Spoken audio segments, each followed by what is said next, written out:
em ôm dài trong mưa ôm với vàng sương đêm, dù nắng chang chang em vẫn đi làm.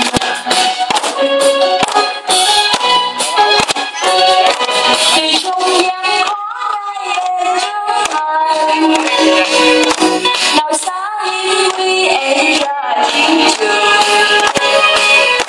khi dân cuộc đời em cho tổ quốc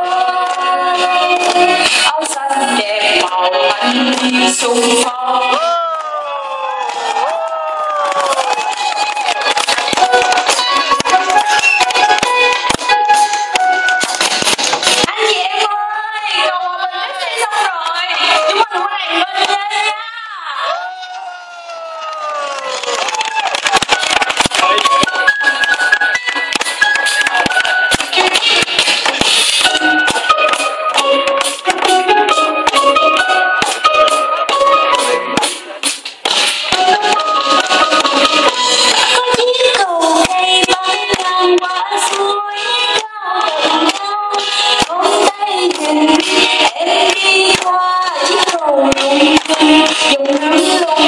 Soi bóng em thì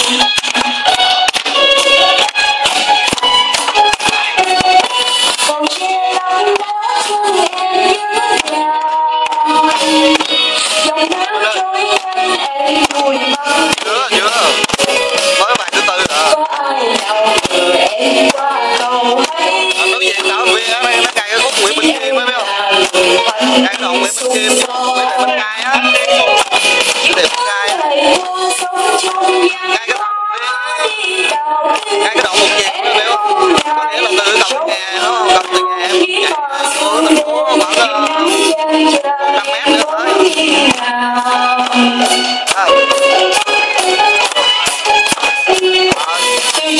Có nghĩa em đi ngay đường Nguyễn Thảo Cầm Viên của mình đó, Nguyễn Thị Minh Cai á. Anh không biết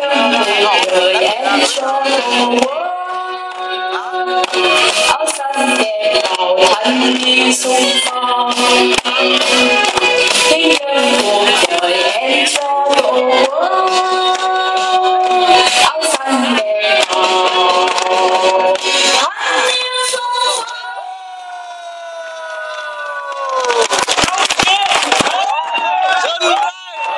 Xin cảm ơn chị Thắm Huệ.